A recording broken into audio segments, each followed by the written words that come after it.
Don't be naughty.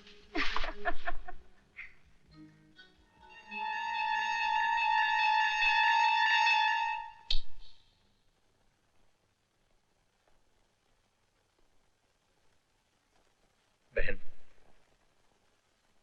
आप अंधेरा किए इस वक्त जिसका इंतजार कर रही हैं, वो नहीं आएंगे, क्योंकि वो खुद इस वक्त पाप के अंधेरों में डूबे हुए हैं।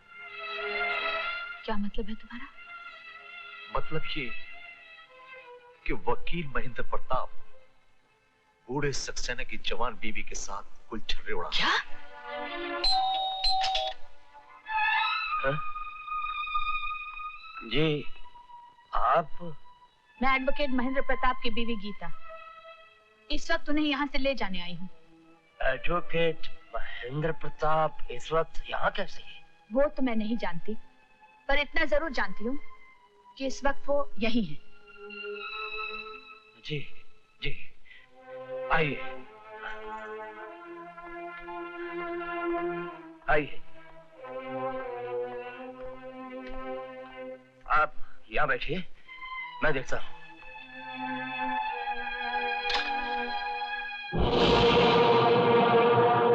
महेंद्र प्रताप, तेरी ये हिम्मत मेरे ही घर में मेरी बीवी के साथ मुंह काला कर रहा है, कुत्ते, कमीने।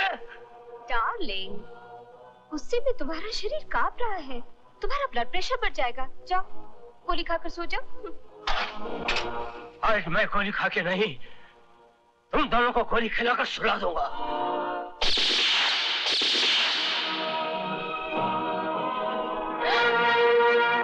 ये क्या कर दिया आपने? अपना पाप छुपाने के लिए एक और पाप कर दिया। एक गिरी हुई औरत के लिए अपने हाथ खून से रंग लिए। खामोश, ज्यादा चालाकी दिखाने की जरूरत नहीं। एक तो मेरे घर में घुसकर मेरे पति का खून कर दिया, उस पर भाषण दे रही हो। क्या? मैंने? हाँ, तूने इसका खून किया। मुलजिमा गीता देवी, आपका कोई वकील है? मेरे पति खुद एक वकील हैं। वही साबित कर सकते हैं कि मैंने ये खून नहीं किया। महेंद्र प्रताप एक सरकारी वकील है। कोई भी सरकारी वकील अपनी बीवी की वकालत नहीं कर सकता। जज साहब, मैं सरकारी वकील जरूर हूं, लेकिन इस केस का चश्मदीद गवाह भी हूं। मैं आज अदालत में यह साबित कर दूंगा कि जज सक्सेना का खून उनकी पत्नी रूपा देवी के सामने मेरी पत्नी गीता ने किया।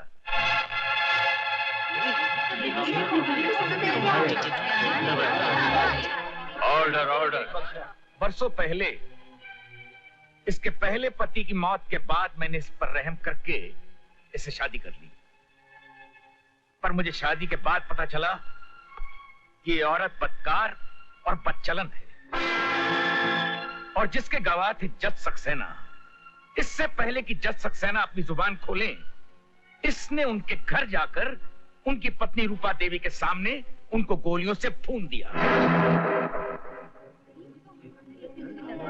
Order, order.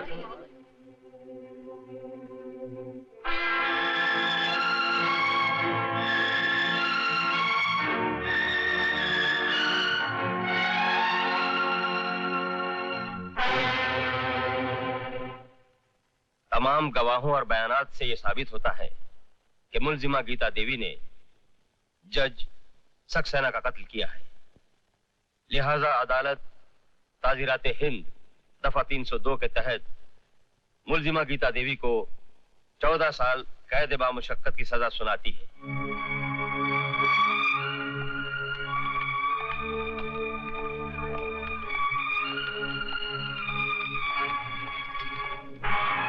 महेंद्र प्रताप, अंधे कानून का सहारा लेकर मुझ बेगुनाह को गुनहगार तो साबित कर दिया, लेकिन कुदरत के कानून से तुम नहीं बच सकते। याद रखना, मेरे पेट में तेरा बच्चा पल रहा है। जब वो जन्म लेगा तो मैं उसके रगों में ऐसा जहर भर दूंगी कि वो तुम्हारा दामन पकड़कर तुमसे ये पूछेगा कि मेरी माँ का क्या कसूर था। सारी दुनिया के सामने तुझे बेनकाब करेगा और खुद तेरा लहू तुझसे इंसाफ मांगेगा। महेंद्र प्रताप, इंसाफ मांगेगा, इंसाफ मांगेगा। याद रखना महेंद्र प्रताप।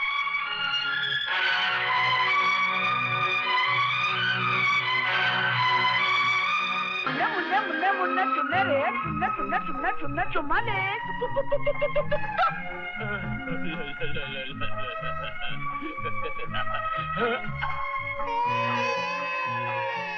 अरे रे रे रे रे, आजा इस अंकल के पास।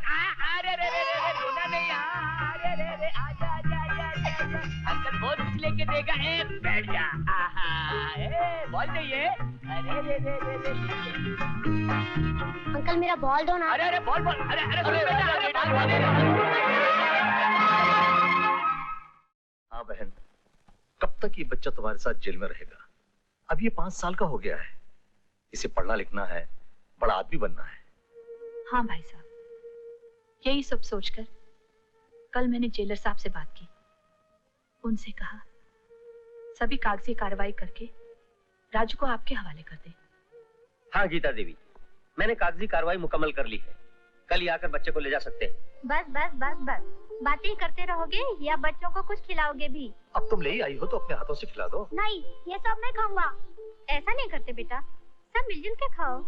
इसको बोलो इसके घर जाकर खाए।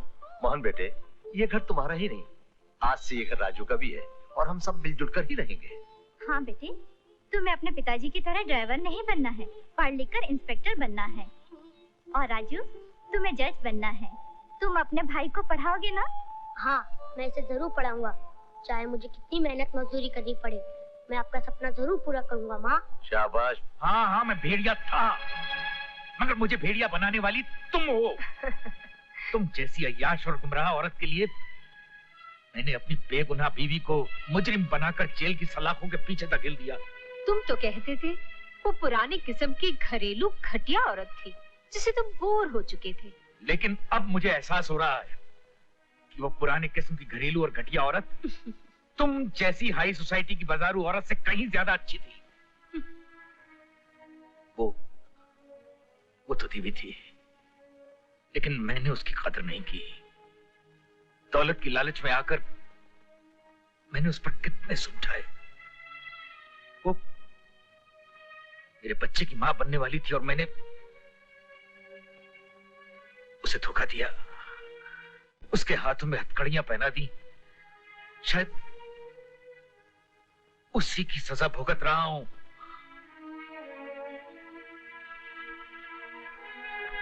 अब बहुत हो चुका, मैं आज ही जेल जाऊंगा, उसके पैर पकड़कर माफी मांगूंगा और अपने बच्चे को यहां इस घर में लेकर आऊंगा।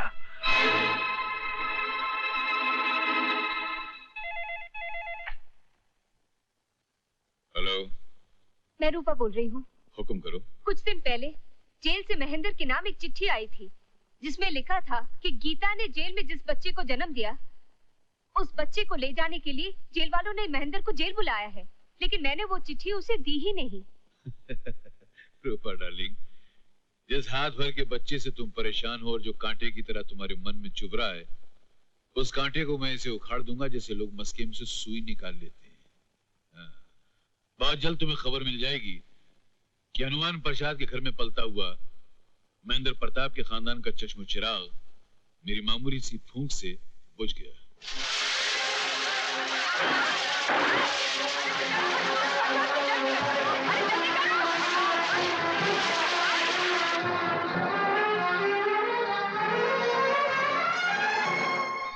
लक्ष्मी, मेरा बेटा कहाँ है? उसे ढूंढने जेल गया तो पता लगा कि वो तुम लोगों के हवाले कर दिया गया है। तुम्हारे घर पहुंचा तो वहां पूरी बस्ती जल चुकी थी। भाई साहब, आपके बेटे की जान खतरे में है। किसी ने उसकी जान लेने के लिए हमारे घर में आग लगा दी थी, लेकिन मेरे पति ने आपके बेटे को बचा लिया है और खुद की जान गंवा दी। अब मेरा भी तो कोई भरोसा नहीं है। भाई साहब, अगर हो सके तो आप मेरी बेटी अंजलि को किसी अनाथालय में डाल दीजिए। नहीं लक्ष्मी, तुम्हारे पति ने मेरे बच्चे को बचाने के लिए अपनी जान दे दी। मैं इसे अपनी बेटी की तरह पालूंगा।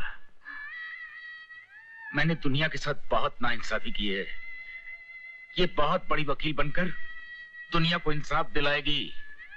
आओ बेटी। लेकिन मेरा बेटा कहाँ है? भाई साहब,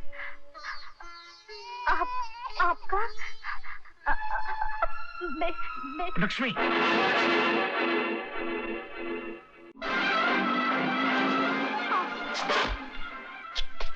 मोहन, चोरी इसने नहीं, मैंने की है। लगता है दोनों चोर है। मारो, मत मारो, मत मारो, मत मारो। अरे उठो बच्चों, उठो। अरे तुम लोगों को शर्म नहीं आती? मुट्ठी पर चावल के लिए इन मासूम बच्चों की जान लोगे क्या? अरे ये भी चोर का भाई गिरा कर लगता है। क्या? अगर दोबारा चोरी की ना तो मैं दोनों की टांगे तोड़कर हाथ में रख दूंगा, समझे?